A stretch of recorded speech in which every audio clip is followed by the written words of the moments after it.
Oh, welcome back to this bullshit. Oh, good. We're fighting more tiny little origami ultra beasts. Yeah. I'm John. I'm Rick. And this sucks. This is Pokémon Sun postgame where there's no paper type, sadly. Yeah, which I do have a rock type. I guess you could make an argument. Steel type is kind of scissors. I guess you could make an argument for paper being a plant type product, but I guess. It's a bit of a stretch. This kind of like folds back into the same old discussion of maybe some of the Pokemon types were misapplied or could have been done better for XYZ reason or whatever. Yeah. Like, an Earth type as opposed to how they handled grass, ground, and rock. Yeah. Splitting it into like, rock and earth or whatever. Yeah. I don't know. We've done this like 100 times before. Everyone has, and like, are water and ice two different types? Like, you're right. Could it have been cold type and behave differently a little bit? That's still one of those things I would love to see an RPG get into a bit more. I've heard that I guess Genshin Impact does some fun things with elemental like crossovers and abilities and things where it's like when you team up with someone and do certain attacks, like I guess there's 6 base elements. Yep. But every element also has a special interaction with each other element. Oh, cool. Which is kind of neat. And it's like, all right, that's kind of a fun way of like doing some of that stuff. And yeah, that's very similar to the premise I have for the system in the RPG that I am working on in a non-existent spare time.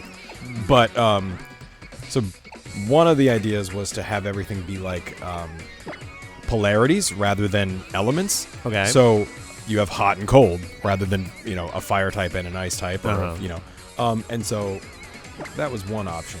All right. So almost a more thought out extension of like how Final Fantasy II handles. I never played stats. 2, so maybe. The newer, basically the original version handled itself very differently from all of its remakes, but was that the one where if you used attack-based moves a lot, your attack would go up? Yes. Okay, yeah. Okay. I guess Vagrant Story is maybe more what I'm thinking, where it's like not only so if you use a bunch of fire spells, your fire. Do I have to give it a nickname now? If you just say okay, then it'll reset to the default. But Yeah. But yeah, no. Like if you use a bunch of fire spells, your fire affinity would go up, but also your ice affinity would go down. Okay. And I want to say Final Fantasy II had something similar to that, but like the amount you go down is less the amount you go up, so you could hypothetically get yourself fully maxed out, I guess. Okay. But it's been a long time since I've played it, so like my memory's a little bit fuzzy on that. Okay. The main idea that I think is actually worth working on. I want to go back and heal too. Yeah, that's a good idea. I forgot that step. So like if you picture like old alchemical symbols. Yeah. There's like runes and that kind of stuff. Yeah. So there's obviously one for the 4 basic elements: fire, water, earth, and air. And then I also had symbols for basically heal, harm, and change. So in the beginning, you were given one set to work with. So maybe you were given like just heal, harm, and change. So it was basically like cure, inflict, or whatever. Change maybe didn't do anything in the beginning. Sure. I don't know. And then you could combine the heal rune with any of the elements to get different effects, right? So if you did like heal and fire, you would maybe like attack up. If you did heal and water, your HP would come back. If and so you could combine them all in different ways. Then you could do like inflict fire and water and do like a steam attack. Yeah, some kind of right. Like, yeah. So they do combine in all these different ways. And Okay. So I have this all in a spreadsheet somewhere that's, again, I think would be actually kind of fun. I even had the idea like you could do it on a phone and like draw out the alchemical symbols to cast the spells. Yep. Nice. But then it probably would be really cool for like the first couple, and then you'd be like, all right, this is annoying. Yeah, not to mention they would then firmly lock it into touch-based devices. Which but and then I had this idea too, like all the zodiac symbols are actually also old alchemical symbols that have different things. Like the one for Scorpio is the process of decomposition, and like there's a bunch of other ones, right? And so you can apply those in different ways too. So maybe the zodiacs would be like a summon, or so like if you did like Scorpio, it would summon a giant scorpion or something. But then you could also combine it with the other things. So like you could do like fire, scorpion, change, and maybe it would like poison everyone on the field or something. Like trying to trying to make it coherent, but like you're actually creating the spells and like combining these ingredients in a way that feels satisfying and open-ended. I want to say there's a game on. Oh God. The circle pad was dumb. I ran by mistake. On the DS. Oh Jesus! There was this Match 3 game that had something in the ballpark of like some of what you're talking about. I'm trying to remember how it worked, but it was the like, if you matched 3, fire, then you'd have a basic fire spell. But if you did 4, then it was more powerful. Okay. And if you like did it a certain way or you did combos, then it would like blend certain things together. Okay, cool. Yeah, it's similar. I mean, I'm sure it's not the most unique idea, but like I think putting the alchemy spin on it like could be neat. And like you start with the really basic things, and then you add the elements, and then you add the zodiacs, and then you add whatever the fuck else. Too, if you had to like draw a symbol. Fuck, I wish I remembered what this game was, because it's like little pieces of it. It reminds me of that. I'm just like, I don't remember how that game works. Shit.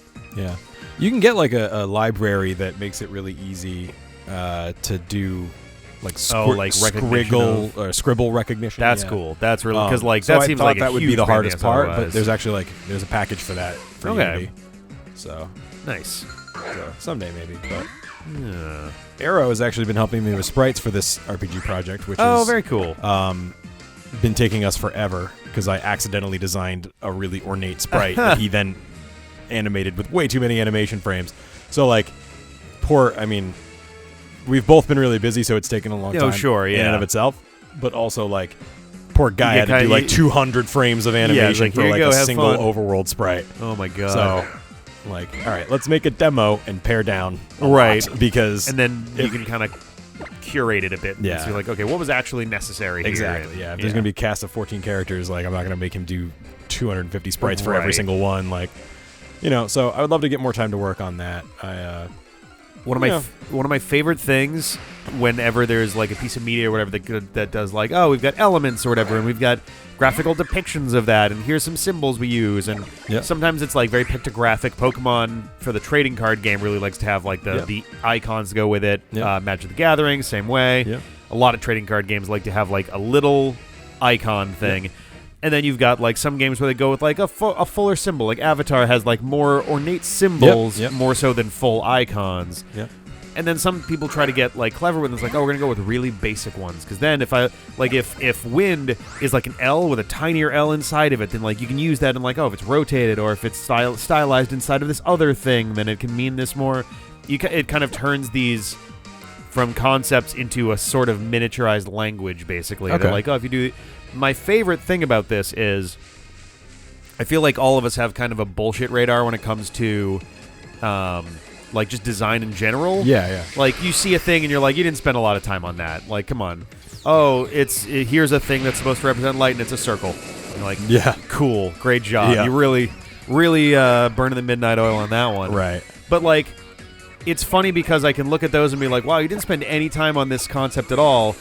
And then there is an existing real-world version of that I always makes me laugh, because like at the time I'm like, so to skip ahead to the end, the flag for South Korea, it's got 4 sets, so it's got a red and blue like yin yang style, circle centerpiece. It's been a while since someone offended an entire nation on the D-pad that wasn't me. I studied Taekwondo for a long time, so I looked at this flag like every 3 days a week for years. But so it's got the red and blue yin yang style circle in the middle, and then outside of that, it's got 4 sets of 3 lines. Okay. And the 3 lines are either solid, broken in half, so there's a gap in the middle. Gap, no gap, gap. And no gap, gap, no gap. So you have 4 different versions of this thing, and they are meant to represent the 4 elements. Oh, really? Yeah. I forget which ones are. I think the 3 solid ones is earth. I think the 3 broken ones is wind, and I don't remember fire, water. But it was basically that was the idea. That was what I was told anyway. I don't know if this is necessarily true, but I certainly learned it like that. Did it make sense to you at the time? A little bit. I thought, like, because... But were you still like, it's kind of a cop-out? I mean, A little bit, yeah. Because, like, especially, like, within the... So Taekwondo just uses the South Korean flag as its own kind of flag, basically. Yeah. And it's, like, meant to be, it's about, like, the harmony of the elements and the harmony of... That's why the yin-yang, bit is in there as well. It's all about, like, everything coming together. And, like, Taekwondo means hand-foot art. And it's sort of, like, all of the... Like, most styles have, like, a preferred... like limb or whatever, like a preferred focus, and the idea with Taekwondo is to be more like sturdy and stable and not like that focused on it. It's more of a reactive kind of thing. It's like, all right, cool. And it's just funny to me where it's like, yeah, Earth is 3 lines, water is 3 lines, a little different. Fire is also 3 lines, but it's in the middle is this one and the outside is that. Yep. And it is effective and very simple and works, but it's also like if those didn't exist in the real world and someone put those into like a game or a show or a book or whatever, but like you could have maybe spent 5 more minutes thinking of this. Yeah. No, I hear you on that. Like, it actually does remind me. Is this where it was? No, it was south of the desert. South of the desert. To Route 13. Yeah, you might have to go to the west of it and then walk over. Oh, okay, like here-ish? Yeah, to that one. Yep, and then you go east. You got the fourth? Yeah. Right. Yeah. So the alchemical symbols for the elements, right? Fire is just a triangle pointing up. Okay. Air is just a triangle pointing up with a line through the top. Okay. Water is just a triangle pointing down. I have seen these. You've seen them for sure. Does sure. sound familiar, yeah. And then Earth is just a triangle pointing down with a line through it. Right, so you have the 2 opposites, fire, water, and then the other ones, air and earth. Or air and earth, But fire rises, air rises, but water falls, and earth falls. Is obviously, so it's easy to remember. You just have to remember which ones have the lines. I am a big fan of ones where, like, and again, for the 3 lines one on the South Korean flag, it does make sense when you think about how the things work, and it's like, okay, I can see that, I can see that, I can see that. And, like, it's really tough to get one that is that simple, and the alchemical symbols too, where it's like you want to go for something very simple because 1, you want this to be easily read by anybody. Yeah. And 2, you want this to be easy enough to write because when they were coming up with this, it was all handwritten. Yeah. And the last thing you want to write is some of it was carved. Or probably, you know what I mean? Right, and it's like I don't want to write, the word boil 80 billion times. I just want to draw a triangle with a dot and be done with it. Like, I know what it means. Energy up and the dot for the chemical thing, and just and then you're good. All right, where are we going next, lady? What you got for me? I finished sending the data. Thanks for your hard work, John. All right. Oh, at some point we could probably go back to the Ether Foundation and chat. In the basement I mean, there's only one but left. I might just do it now. Yeah, that's what I'm thinking. Is like after we're done with this, then maybe that's a good time to go there. I was going to be annoyed if they made us do it every single time. Yeah, I wasn't sure about that. I'm glad they were like, no, you can go there whenever. Dialogue is so slow. A long-delayed feast? Oh. What a disaster that you have found me out, that I'm starving, just starving. Oh, God. Oh, has he not been eating during this entire thing? Okay. Are we just going to a restaurant? I'm so confused. I guess so, yeah. And is she going to have like a pang of pain any minute now? Nope, she's just fine today. All right. That's weirder. So are we just hanging out until she gets back? She must be exhausted. Oh. Okay. I like to tell you. Something happened about 10 years ago. Oh, to eradicate the Ultra Beasts. All right. It was simply a dangerous creature. Tried to put an end to it. But somebody screwed up. I was going to say it's going to be Nanu, right? Nanu. The half-heart hoover. Oh, jeez. Oh, shit. Someone was killed by the UB. Holy shit. This is the first recorded death in a Pokemon game. Fuck. This I cannot deny. I made an right, error the one of dead judgment. guy we've actually met is still alive with AZ, so... I failed to consider the fact that she was not trained for combat. Just bait. Jesus Christ. Jeez. Interesting. Oh, so maybe the issue with Annabelle is that she went in and back and then, like, it changed her kind of thing. They don't want to be here. They think they'll get home. Okay. Oh, I guess that makes sense. She really was, wasn't she? Faller. That is what the international police calls them. Humans who appear from an ultra wormhole. Oh, because they fall through the wormhole into another world. She was from another world. Ah. Now you're repeating history. You're gonna follow right here, haven't you? That's right, boy. I'm talking about you. What? Oh, yeah, because when we confronted Lusamine, we went through an ultra wormhole to do it.